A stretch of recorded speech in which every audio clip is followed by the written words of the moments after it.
Hello and welcome to Anonymous Animators Review. Today we're reviewing a spoiler version of Dragon Ball Z, the Resurrection of, or Resurrection F, I guess. Fakatsu no Efu, as the Japanese call it. So we're going to get a bit more spoilery with this. Again, I'm Wesley Boone. I'm Emily Strasser. Okay.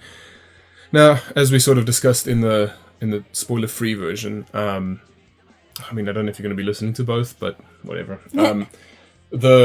My opinion of the film was I enjoyed it a lot. It had a lot of great action sequences. I loved the kung fu. I love the kung fu choreography in general. But the story to me didn't blow me away or anything. Well, it's Dragon Ball. Yeah, again, it's a Dragon Ball Z story. Nothing more to expect other than power levels bursting and whatever. But and weirdly colored hair. Yeah. I mean, now for some reason, Super Saiyan gods have blue hair, which is not an uncommon thing. I remember reading somewhere that apparently Broly, I don't know if you remember Broly, he was born with like a 10,000 power level, whereas like Goku started at 1, and he was a Super Saiyan god basically. But like they didn't really know what that was at the stage. I guess they hadn't really fully established it. But yeah, like Goku's not the first one to have that blue tinge to the hair. Broly sort of gets a bit of blue in his hair sometimes too. But he's also one of those villains that like resurrects and comes back 100,000 times. Because that's because something nobody can just friggin' stay dead in this universe. I've noticed that. No, I just wanted to sort of get some like interesting stats out of the way, which we should have done in the spoiler free, but whatever. The budget for the movie was $5 million, and it made, at this point, $55.8 million in the box office. So they have made 10 times their return of investment. And as, again, all things considered, I mean, it wasn't a short movie. It was like, 90 minutes? Yeah, 93 minutes. But it definitely... the budget was definitely placed properly, but at the same time, we all know the horror stories we've heard about Japanese... the working conditions for animators. Oof, yeah. So, maybe they've been suffering a bit. But otherwise, yeah. So, we're going to go through sort of bit by bit through the movie. Movie starts off... with the most weird... Yeah, Frieza in hell, I guess, but his version of hell. Like, he's in Earth hell. Yeah. That's what they call it. So, I was under the impression that the whole universe went to... or Hiffle, as the English dub calls it. the home for infinite losers. Oh. Yeah. So or something like that. Infinite. I can't remember exactly, but yeah. So it wasn't hell. It's HIFL, and I was under the impression that it was the entire. I didn't think like if you went to Earth and you died on Earth, you went to Earth's hell, but apparently that's what happened. And so Frieza goes to, like, he's in this poppy field, he's like stuck in a cocoon, and like, these little happy animals are dancing around him and playing games and being all happy, and that's his version of hell, I suppose, and he's obviously like really angry. Just all the time, he just sits there stewing in his own anger. Yeah. And so that's how it starts. Then you find out that his men, the Frieza Force and everything, they're like losing power in the universe. So I guess just establishing, I guess why they need to bring back Frieza. I don't understand why instead of bringing back Frieza, maybe not wishing for more powerful forces or something. But again, that's not how the plot works, right? Frieza is resurrected in a really bizarre way.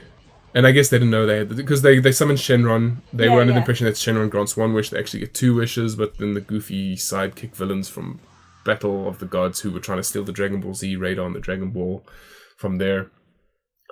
Because I remember in Battle of the Gods, one of the prizes that Bulma wanted to give away at like her birthday party was all 7 Dragon Balls. So somebody could make a wish. I think it was like the grand prize out of a bingo tournament or something.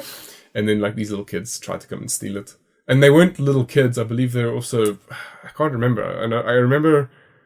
Because I think they're supposed to be adults. And then they got turned into kids. And then Trunks falls in love sort of with that girl. Like you hear in this movie, she's like, my boyfriend Trunks will beat you up. But he's not really her boyfriend, but he likes her. And she kind of, I think, likes him. And she obviously was just using that as a tactic. But yeah, so... Yeah, also this movie didn't show anything of Trunks and Goten. Well, they actually mentioned in the movie about how like let's not get Trunks and Goten Yeah, we don't involved want to in get this, them despite involved. the fact that they're teenagers, and it's like they were super powerful Yeah, like as like they 10-year-olds. yeah, the two of them when they merged together, they could take on Majin Buu. So it's like, Yeah. why don't you want them there? Like they again, like this is the same problem I had with where I mentioned in the spoiler free where Krillin told Android 18 to stay behind. Yeah. It's like you have these powerful fighters at your disposal. You have all the Z Warriors with you. Why are you telling half of them to stay behind? Yeah. Again, like Yamcha and Chiaotzu, I do understand those because, like, even like Tien's like, yeah, they're just not powerful enough for that. And Yamcha stopped training pretty much. And Chiaotzu also, I don't believe. I mean, they don't contribute anything to the story. It would have been unnecessary to add them. They've to the become drawings. cannon fodder essentially. But they do make sort of like they do that in the show. Have you like in this movie? I don't know if you've noticed. Like, and I guess Akira Toriyama's like, look, we don't need these guys anymore. Just don't put them in just for the sake of putting them in. It's like Yamcha's useless, Chiaotzu's useless. That being said, we could have had Android 18 over Krillin, or we could have had them both. Like, there's no reason not to have both of them. And 18 even says, she's like, but I'm more powerful than you. And Krillin's like, no, you need to stay here and take care of the baby. Yeah, It's yeah, like, you know. no, Krillin, you... You stay and look after the baby, and you send... but I guess, like, you could always argue that it's like, oh, but Krillin's just looking after the kid by saying, look, let the more powerful one be here in case everything goes tits up, you know? Yeah. But again, it's like... Wait, tits up? I've never heard you say that expression before. Have you never heard that expression? I don't know. It just means bad shit going down, I guess. I guess I've never actually thought of the phrase before. I guess it just means like you're dead, and so that's a bad situation. Well, that makes sense. Yeah. I'm sorry. I do this to Wesley all the time, where I just have to stop him. I'm like, wait, say that again. So yeah, it's a bad situation. I just feel they could have used some of the characters.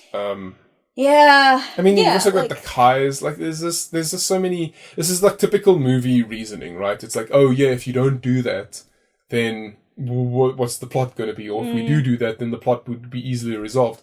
Sure, but it's like in the Avengers or Iron Man 3. Why didn't he call the Avengers? Why was Stark? I mean, why wasn't Rogers, Captain America? Why wasn't he there to save the President of the United States? That's his job as, like, the Patriot or whatever. So, as the super spy, I don't know. It's like, it's movie logic at its finest. But, and again, like, Goku being on the other end training with Vegeta, against these new characters like Weiss and this new god whose name I can't remember, but he's like this cat, like the god of destruction.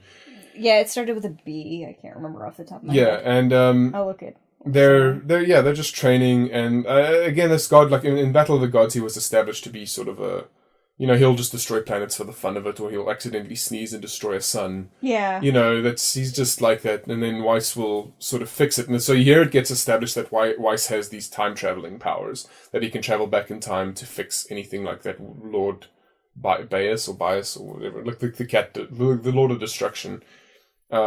He can fix these problems, and so they don't explain it, but they do explain that that he can travel back in time. They don't explain the whole situation that Beerus is the name. Yeah, okay. Beerus. Got it. So it's like beers.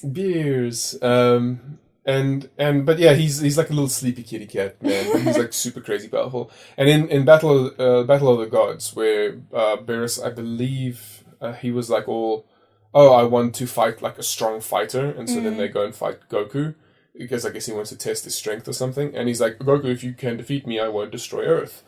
And so they battle, and Goku's obviously not going to be able to beat him. And so Goku stops, like, I think at the end of the fight, he's like, I'm not going to beat you. Even I've reached godhood, on Super Saiyan godhood level, but I'm not going to be able to defeat you. And then Beerus is like, oh, okay. And so he's like, I'm going to destroy your planet now. And so what he does is he destroys, like, a tip of the planet, like there's this little stalagmite, and he like just blasts it away. And he's like, see, I destroyed your planet. And he left. He destroyed part of the planet. And so he was just being semantic about it. So and then they also like the planet because of all the sweets and everything, and the foods that come from Earth. There's a whole funny sequence with Beerus trying pizza for the first time. Yeah, he's like, oh, what is this gooey substance on the top of it? It's cheese. Oh, I love it, especially when it's melted. And yeah, so like it's like the gods of destruction, Beerus and Waste, like they're these over the top, super powerful creatures. And this is the actual point I wanted to make in the previous thing, but I wanted to save it for now because it is kind of a spoiler. In this movie, again, Frieza is like more powerful than Super Saiyan God Goku. Yeah. And the only reason is like this weird ex machina reason that Goku technically beats Frieza is because Frieza doesn't know how to regulate his power. Yeah. And so he loses power rapidly in this powerful form.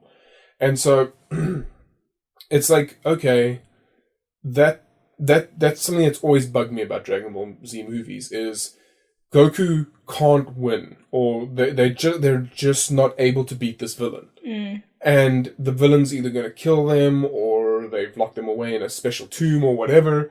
And then all they do is like, oh, let's just put our powers together and kill this thing, you know. And it's like then that happens, or something happens that like benefits them in the story. It's like just sort of this comes out of nowhere, like left field type of thing. Or in this case, it was sort of established with Weiss's time traveling powers, like because Frieza blows up the planet at the end, and so Goku was like, oh no, you know, what are we gonna do? And so from Weiss is like, oh, I'll just send you back 3 minutes. That's what I can do for you. And so that was established, at least. They did give you Chekhov's gun, but at the same time, it's a very convenient plot point. Yeah. Like, this was not something that was explained in Battle of the Gods. Oh. You know, it was like, oh, we need this ability, I guess, maybe. And it would be better to... Like, if the planet Earth got destroyed and he was like, oh, I can do this, I would have been way more annoyed than, oh, I've established this at the beginning. And I guess you don't need to know everything about Weiss in the first movie. But at the same time, it's like there are some things that need to be established. Maybe I don't know. It's like it's again pretty much Dragon Ball Z storytelling, right? Like power levels mean nothing. Like when Frieza's like, I can make my power level at 1.6 million, and I was like, but isn't just like Super Saiyan 1 already like way over that? Because I mean, Frieza in his most powerful like was over 1 million, or like in his second form was over 1 million, and so I think maybe they were establishing that his basic form was going to be 1.6 million. Power levels make no damn sense. They really like they've do. never made any sense. They're bullshit. Like it's like what does this mean? What does 1.6 million power mean? Why can this character beat this character, but then not the like? Why does Piccolo beat these characters, and then those characters beat these characters? But then you know it's like there's no sense to it all. No. There was no Bible. You know, there's no pitch Bible made for power levels. That wasn't planned. Not properly. It did kind of feel like, what's his name, Akira Toriyama kind of wrote himself into this hole where it was like, you know, it was all fun and good in, like, the beginning of Dragon Ball Z where it's like, his power levels are over 9,000. Yeah. Yeah. a la DBZ abridged.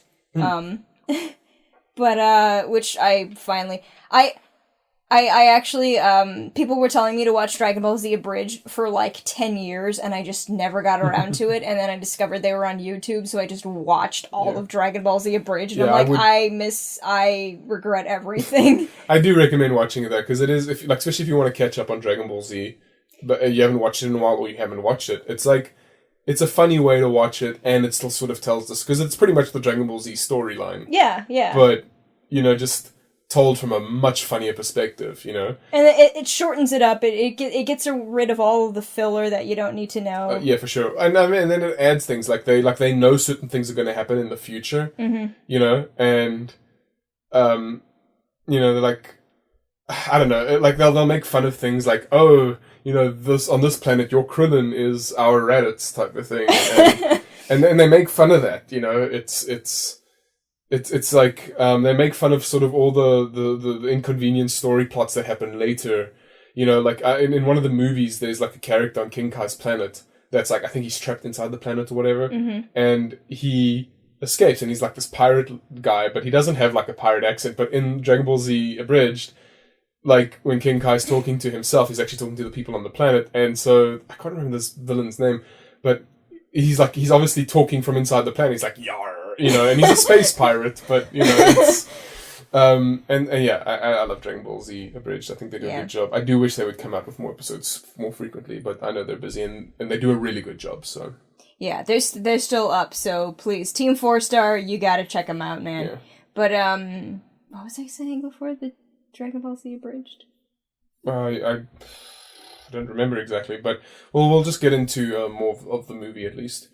So with the movie, where we were at. Oh yeah, so everyone's gathering forces. Frieza lands on Earth after establishing that he's going to train for 4 months, and he's going to seriously train. And so this is what he does. He seriously trains, and Goku mentions in the movie, he's like, "Wow, I had to go through so much shit just to get to this level, and you just had to train for 4 months to get to where you are. And you're at like you're beating me type of thing. I'm having trouble beating you." Oh, I remember what I was gonna.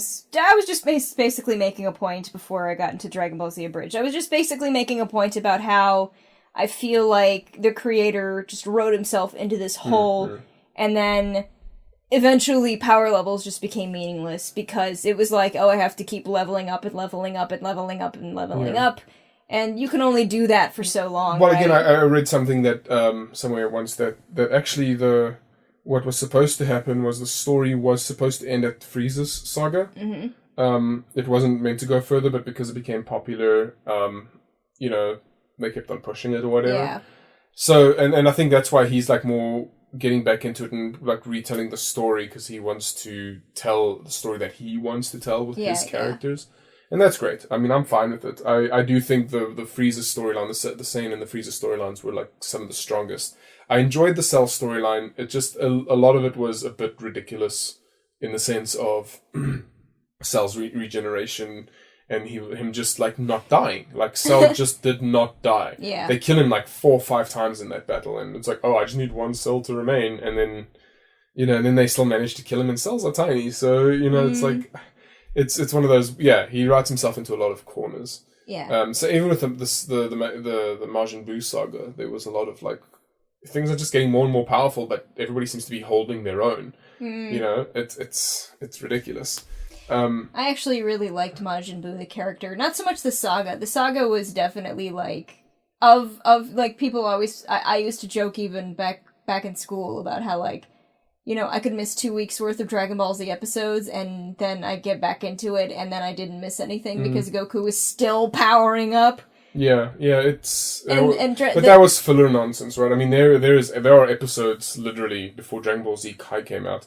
There are literally episodes where it is just 15 minutes of them going and thinking back and thinking like, is he going to power up? And he's just powering up, like that's all it is, and you're like nothing happened in that episode. Yeah. They just needed a filler episode.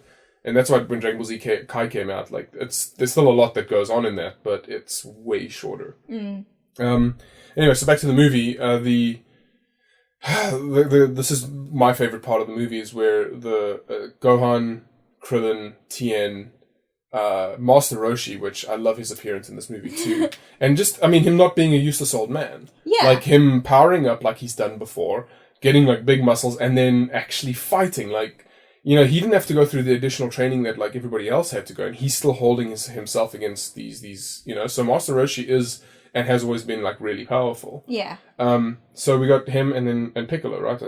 Piccolo, Krillin, Tien, Roshi. Who am I missing? Oh, and then that like Gohan, and then the what's his name? Tuck, whatever, the little alien policeman. Yeah. So they're all come out and they're doing their thing.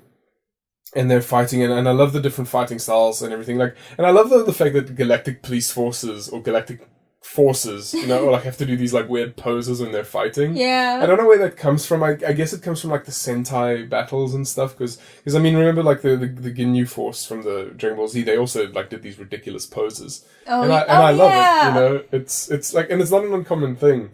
It's just over the top with Dragon Ball. And so, yeah, he's not really a flying fighter, but he can run and hold his own, and he's like also has got like a lot of martial arts. And I guess if you're the Galactic Force, you have to be able to hold your own. No, yeah. But still, I mean, they each had 140 people that they what? That can't be that little.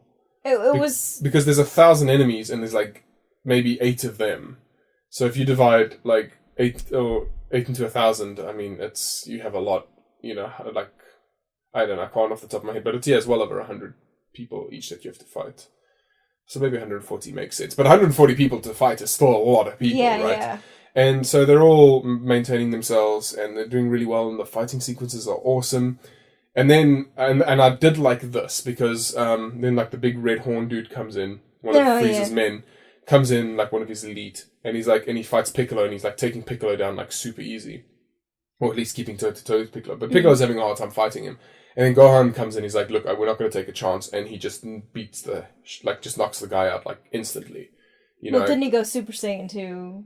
Was that the part he went Super Saiyan? I think that's where he turned Super Saiyan. Yeah, yeah. Super Saiyan, bam, knocks the guy out, happy days. And it's like, we can't take any chances. Let's just get rid of him, because, you know. And then Frieza's like, oh, ha, whatever, but these guys are all weak, and so kills off all of his men, and he knocks out Gohan in like one shot without upgrading. He's just in his basic form. And everyone's like, no, there's no way, even like 5 of us. And I love this as well, like Master Roshi's like, do you think we can defeat him? And they're like, no, not even all 5 of us together can defeat him. It's like, that's what I thought, I just didn't want to be a chicken. So yeah, I just loved Roshi's, like, he's never been like in that, like in the shows, he's always just been in the background. Yeah. Well, it was like, he kind of lost his entire reason for being in Dragon Ball Z, right? Like, he had a huge part in Dragon Ball, but then in Dragon Ball Z, it was just kind of like, oh, he's just the dirty old man for comedic effect. Yeah, pretty much. So. Whereas in this, it's like, no, and this is maybe where Akira Toriyama's like coming in again. Mm-hmm. Like where he's like, these are the I think like these are the characters he likes. Yeah. He likes Krillin. He likes like, I mean, and it is pretty much the old crew, right? Except for Gohan. I mean, you got Piccolo, you got Tien, you've got Krillin, you've got Roshi, and then you got Goku. Mm-hmm. Like, that's pretty much Dragon Ball, right? And I do think, like, he liked maybe his Dragon Ball stories a lot more than he enjoyed his Dragon Ball Z story. Which we found out now, like, these are the only 2 movies he's actually been a part of. Yeah. Where, like, Dragon Ball Z, Resurrection of F, and the Battle of the Gods. Whereas he wasn't, which explains a lot to me now. I didn't know that. I thought maybe he still had a part in it. No, it's because, like, that's why a lot of those movies don't seem canonical. Like, why they would know certain skills that in a movie, but they wouldn't know them in the series, and vice versa. Yeah. So, so the battle goes on. Goku and Vegeta teleport to where they are. Even though the Waste, the god who can reverse time, would have taken 35 minutes to get there at full speed. But Goku's instant transmission, which is a scientific anomaly, but whatever. Like, okay, so fine. Goku can teleport instantly anywhere across the universe. And one of the effects I loved is when he teleports, and then, like, all the dust, like, lifts up around him. Mm-hmm. Like, there's this mess that's just disappeared from this point, and poof. So I guess, like, the air is, like, taking up that space where they're missing. I just like that touch. And so they appear, and then Goku and Vegeta start fighting Frieza. They do the typical thing of Goku fighting Frieza, and neither of them are at their, Frieza starts off at like 100%, like, or his final form, quote unquote, his final form. Yeah. And then Frieza's like, let's do this, and Goku's like, I don't need to go Super Saiyan, so they battle and blah blah blah blah. Happy days. And then Goku's like, oh, okay, well, I guess you've got another form, or Frieza's like, don't worry, I've got another form, I'm gonna beat you. And this is where it gets, again, like, it does this ridiculous Dragon Ball Z thing where the insurmountable odds. And so Frieza turns into this gold form, and they make jokes about it, right? It's like Goku turns into Super Saiyan God mode, right, with his blue hair. Now it's not gold hair anymore. It's blue hair and no red hair. Just straight up blue. And he's like, this is called, like, oh yeah, and I remember somebody mentioned this actually in a post I read somewhere, where Goku talks about, in the Japanese version, the Japanese dub, Goku's like, I actually went through a lot of training. I became Super Saiyan, Super Saiyan 2, Super Saiyan 3, and then I had to go become Super Saiyan God, and he actually talks about this whole thing. But in the English dub, he's like, it's really long to explain, but just imagine I'm a Super Saiyan God right now. Like, that was his short explanation, and I remember people were like laughing about that it was just like the shortened version of this huge explanation. Mm. And I guess that cuts out in like animation time or whatever. Yeah. So, yeah. Frieza then turns. Oh yeah, and then he's like, "What is that? Just Super Saiyan with blue hair dye?" And then Goku's like, "Yeah, something like that." and obviously that's just self parody, right? Yeah. They're like, "Ha ha ha! Look at all the stupid shit we're talking about." Because it's like, now they got blue hair, and it doesn't matter. They just need to beat the tar out of each other. Yeah. And then Frieza, like, powers up and like, just releases this crazy power, and he becomes, like, purple and gold. Mm-hmm. And again, he's like, yeah, it's also really complicated to explain, and I know gold is a bit gauche, which it is. It's a horrible color scheme, but at least he says the color scheme is a bit gauche, but just for your simple monkey brain, I'm going to call it Gold Frieza. Which is, again, like what fans would call it, but, it's like it's horrible to hear it in the movie, but whatever. Powers up, and then they start beating each other, and then this is where, obviously, my problem is with, as all Dragon Ball Z movies, is Frieza's now unbeatable in this form. And they don't have the time of TV series to go and train or whatever. It's like, no, we have to defeat him now. Yeah. Now, we already know the established canon is that Goku and Vegeta can fuse as Gogeta. I believe the fusion hard dance, they become Gogeta. And what happens there is... And they talk about it in the film the whole time. It's like, Waste says, if the two of you could just work together, you would be so powerful. And they were. As Gogeta, they were, like, ridiculously powerful. And again, I'm not sure if Gogeta, because there's two fusion forms that they have. They have the Patera earrings, where they put them on and then they fuse together. And that's a permanent state of fusion. The only reason why they didn't stay that way permanently was because they got eaten by Boo, and then something inside Boo separated them. And then the Gogeta, I believe, is where they do the fusion hard dance, but that can only last for like 30 minutes or something. And so they have that as a backup weapon, right? But I don't think it's something they'll ever really use again. Unless it's like Dire Straits or whatever. Right. But yeah, they're fighting, Goku's getting beaten the tar out of, Vegeta's like, I want to fight now. And Goku's like, no, it's not fair, you figured out his weakness too. And it turns out that Frieza just can't regulate his power. Yeah. Which is such... I mean, sure, yes, on one level I get it, like, if you do have the ability to kill somebody, but the thing is, like, he did this in the fight against Frieza in the TV series too. He powers up to the point, and he's like, oh, now I'm going to go into 100% mode, and then that power, like, drains him. It's like they literally defeated Frieza the same way they defeated him before, was the fact that Frieza just overused his capabilities and ran out of energy. And Frieza says at the start of the fight that he's not going to do that again. Like, I'm not going to fall for the same tricks you established, that you did to me on Namek.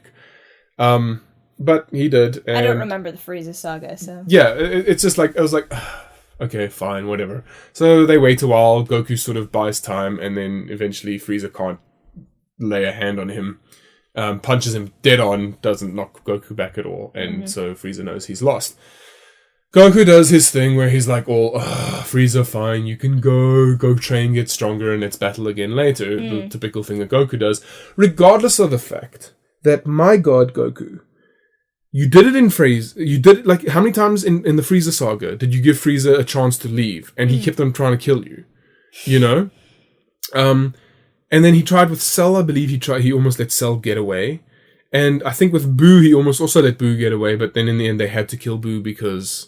and I know Goku has, like, the lowest kill count, and they even in this, like, Gohan, when they were fighting the 1,000-man army, Gohan was also using non-lethal force, but it's like, come on, okay, you can't be non-lethal in a situation like this. I understand maybe against the Frieza force, because they're just a bunch of henchmen, but against Frieza, who is known to blow up planets, which he does in this case. Yeah. Like, he's known to blow up planets. He's known to be a destroyer of worlds and an enslaver of other planets.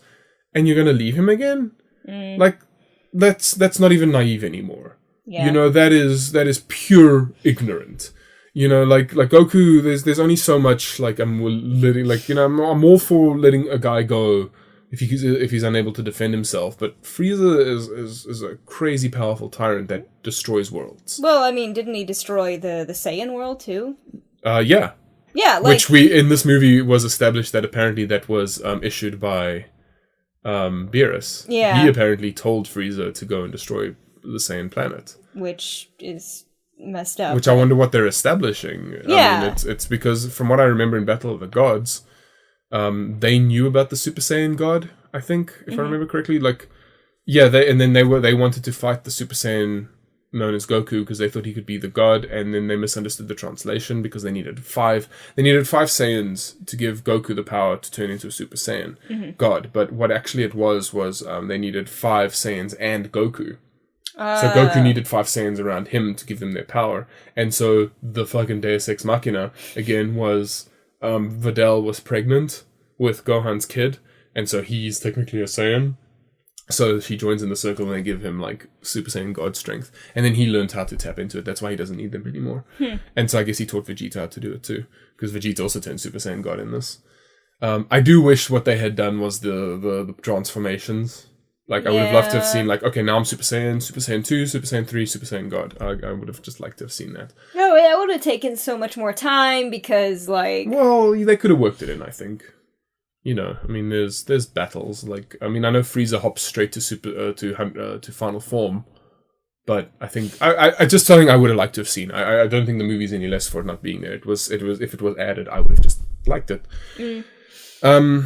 Yeah, so they battle. Vegeta pulls a fast trick, shoots a laser blaster through Goku's chest, with his remaining minion. And then... His one remaining minion because Frieza killed the rest of them. Yeah, because that's what Frieza does. Yeah. And then, again, making the same mistakes he was making before. Vegeta beats the tar out of Frieza, is about to kill him because... and oh yeah, I loved it, like how Frieza was like making deals with Vegeta. He's like, and then you can be my supreme commander and you can run the planets once we've established everything again. And Vegeta's like, ugh, I'm so going to regret having to kill you now because I actually do want that. But and that's cool because I'm glad they retained that because Vegeta realizes at the end of the Buu saga that Goku is just better than him. Yeah. And he's come to terms with that. It's no longer you know, but that doesn't mean he's going to stop trying to be better than Goku. It's just that it's been established now that Goku is just this crazy level of strong and dedication. And so, you know, like like he's still Vegeta, he's still cocky, he's still, you know, the Prince of all Saiyans. Yeah. But at least now he is, you know, he's not. He knows he's no longer going to be the ruler. Yeah. You know, he's not Prince anymore. He's Vegeta. Yeah. And now him and Goku are just like this friendly rivalry, and it's cool. I'm glad they've set that up with Vegeta. You know, he like I was getting bored of the whole, you know, crybaby prince not ruling his people anymore. Yeah. But like so Frieza offers that to him. He's like, yeah, you can be the ruler again, and Vegeta's like, ugh, I'd love that. It would be so great. But alas, that's not what's going to happen. I'm going to kill you. And as he's about to kill Frieza blows up the core on Earth. And instead of giving us the 5 minutes / 50 episodes to escape, it was instantaneous. The Earth blows up immediately. And so everyone's like all sad. Like, oh yeah, Weiss and Beerus like save everybody in this like little orb, and everyone's like freaking out, like, oh no, the planet Earth's been destroyed. All our friends and family. Crying because Vegeta's been killed too. And then it's been established again. Well, this we've always known is that Frieza can survive in space. Yeah, like his species, we've always known this. And so it was like a good tactical point that like then he can escape and get more powerful and regenerate and all that stuff. But then, as we know, Weiss can travel back in time and fix mistakes. And so they do that because whatever. You know. And so the planet gets fixed up, and then it goes through that whole sequence again where Vegeta's walking up and is like, I'm going to kill you, whatever. And then Goku's like, no, and kills Frieza like immediately. You know, rather than Vegeta playing it out, and Vegeta being pissed off that Goku took the victory. You know, you kill Steeler, ha ha ha. Like he called him a victory hug, I believe. Yeah, that was it. And so that's all cool. They explain it away, and Vegeta's like, well, okay, whatever about it. And that's pretty much the movie, you know. It's and then Weiss explains like the only reason why I saved your planet was because I still want to eat the food that you guys are making. Yeah. And you know, these crazy gods with their crazy powers. Like, who cares about the sentient life forces? It's yeah, but that's pretty much the movie and what I liked and didn't like about it. I didn't like the Deus Ex. I didn't like the I mean, the Chekhov's gun was so obvious from a mile away. Yeah. Like, I didn't honestly, I forgot that Frieza was gonna, like, that he blew up planets, but I knew they were gonna use that. Like, the moment they're like, oh, I can travel back in time, I'm like, Yeah. what are they gonna travel back in time for? And there was, like, and then there were a lot of things. Like, I was expecting a Gogeta fusion, because I was expecting Frieza to be more powerful, because there's no reason why Frieza shouldn't be more powerful. That wouldn't have made a good movie otherwise. Yeah. And then the reason I read why Frieza was more powerful was because his species, the longer they live, the more powerful they get, just naturally. Oh, that's weird. Yeah, so, like, and that's why he wanted immortality, right? From the Dragon Ball Z series, was because then he would just live forever and he would just get ridiculously powerful. Like, there's been no way for anybody to topple him. Right. But then when he genuinely had to train, you know, he did what Goku did in 10 years in 4 months. Yeah. You know? And so, yeah, that's the movie. I don't know what your opinions on any of that was. No, I have to agree with you that I was expecting also a Gogeta. What is it, Gogeta? Gogeta, yeah, the fusion of Vegeta and Goku in Listen, the last time I watched Dragon Ball Z, I was still in high school, which gives you an idea about, give you an idea. It was like a decade ago, right? So, yeah, I'm also, the only reason why I remember a lot of these little details, because I also watched the show years ago, was because I've been playing the games a lot. Yeah. And a lot of the time in the games, they, especially the Tenkaichi series and the Budokai series, and the Tenkaichi series. I remember being interested in the games, but it was one of those things that was like, fighter games are not fun for me unless if I have someone to play with me, know? Even though I get sad because I lose all the time. Well, the thing is with, they, for the most part, at least always the third one, like Budokai Tenkaichi 3, was, to me, one of the definitive ones, was, it's pretty much, it always just summarizes the story for you, and then you battle the next. So, like, I remember sort of key elements to the stories. Okay. The thing I do want to say, though, is that I was a little bit disappointed at how little Vegeta really plays a hand in, like, yeah, he has a hand in defeating Frieza, but I mean, considering, like, I was really expecting Vegeta to play more of a role in the final blow, if you will, like, because, this is the creature, the gods aside, it's like, oh, we told Frieza to kill the Saiyans, but, like, I really wanted Vegeta to, I guess, get his, to get his revenge, if you will. Yeah. Like, I don't know, like, just in like, I don't know, something for Vegeta with Vegeta. Yeah, like, because for such a popular character, because Vegeta's one of the most popular characters I've noticed. Yeah. For such a popular character, and I guess it's because he's the anti-hero. Yeah. Because he's a good guy, but he does his by his own standards. I mean, in the beginning he was a bad guy, but he eventually joins the forces. And falls in love with Bulma. I mean, like, in the end, it's really, because I mean, I remember in Battle of the Gods, I think Beerus hits Bulma, like, it just hits her away because he doesn't want anything to do with her, and Vegeta, like, freaks out and goes like, my Bulma, and he, like, he tries to beat the tar out of Beerus, but he obviously can't get anywhere. Yeah. And then everyone's like, oh, we saw what you did with Bulma, because again, Goku was hiding behind a bush waiting to see how everybody was going to battle this guy. And that's, like, again, so typical Goku. Just get there on time and beat the shit out of the bad guy. Stop getting your friends in shit, Goku. Yeah. And again, that's something they make fun of in Dragon Ball Z Abridged, where he's like, can you get here, like, on... Like, he's like, sorry I got here so late. He's like, yeah, just don't make a habit of it. And then Goku replies, no promises.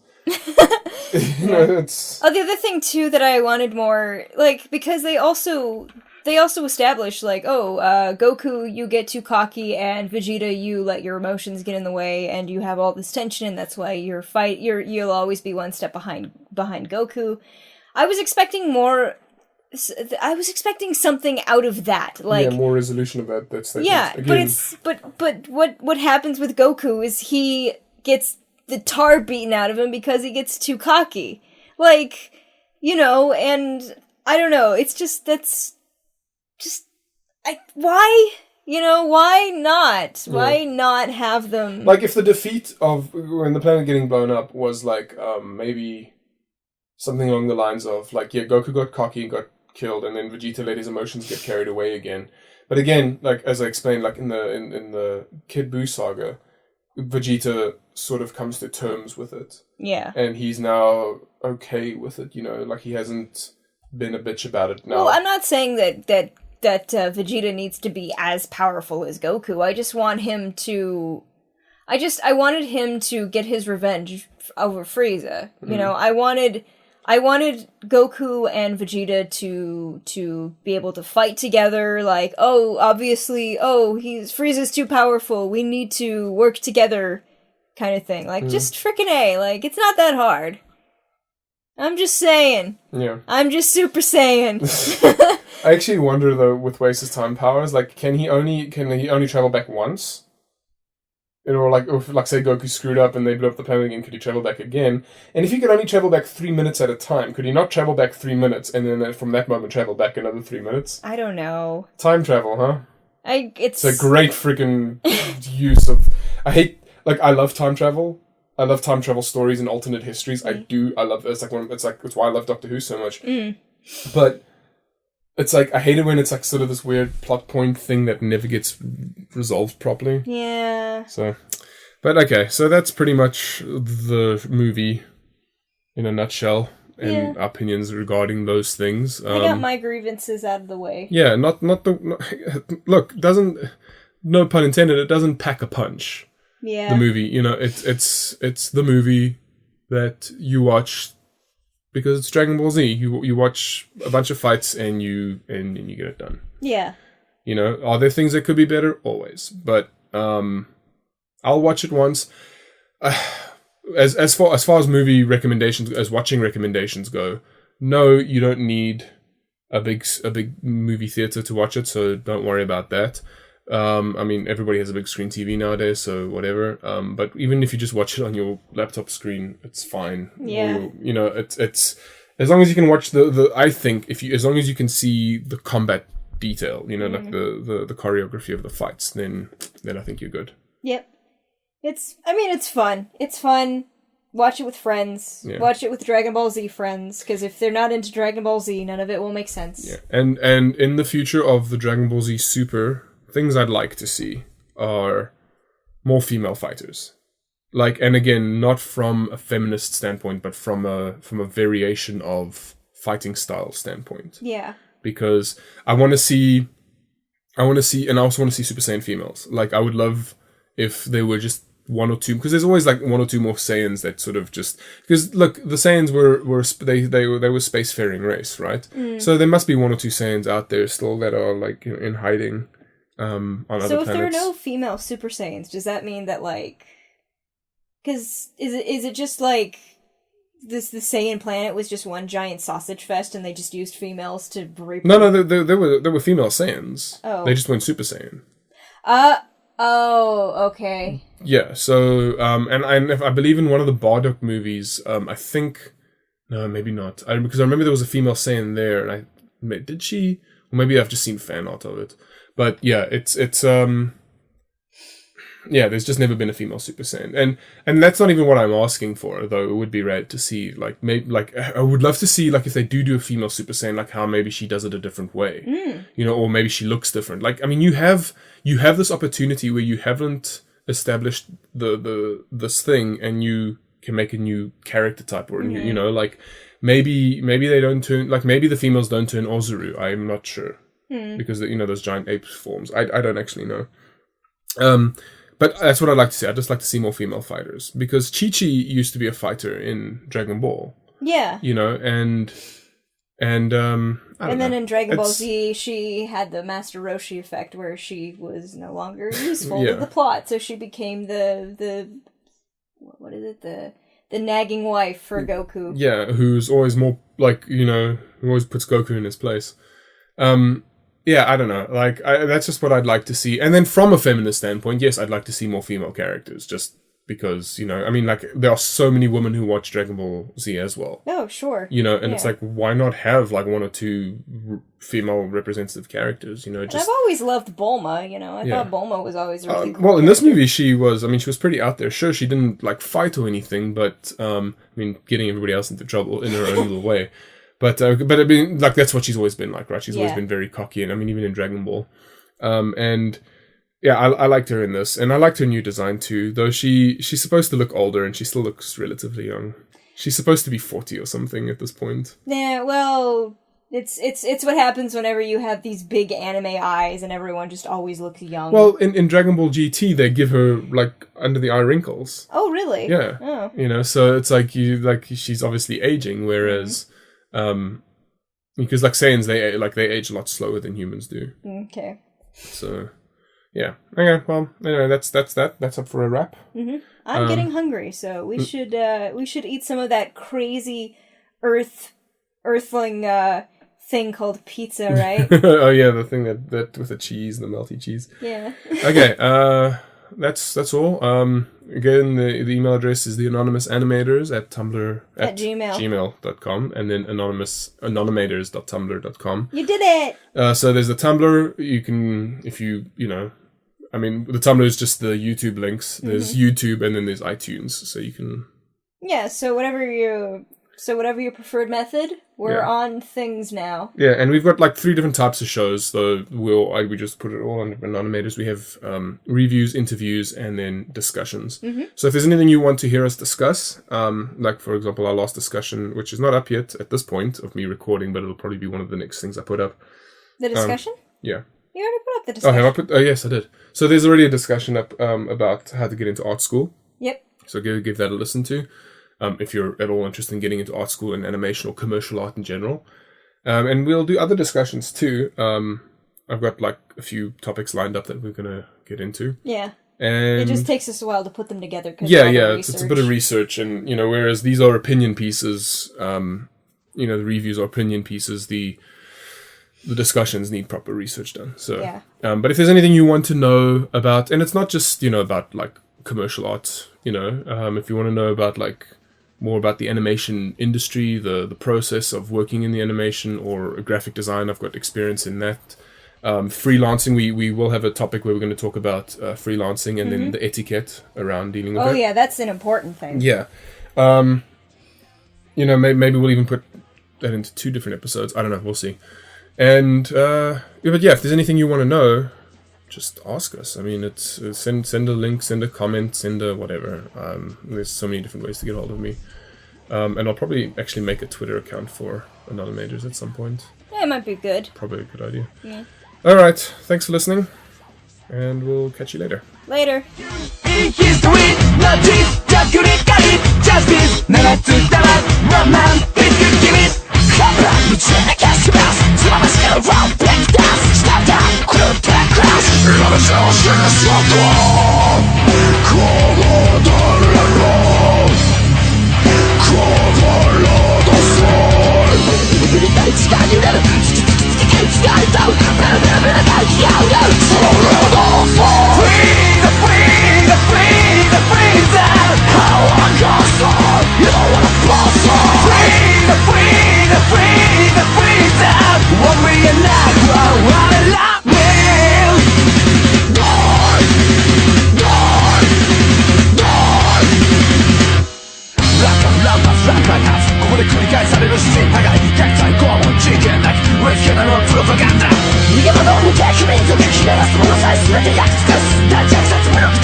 Another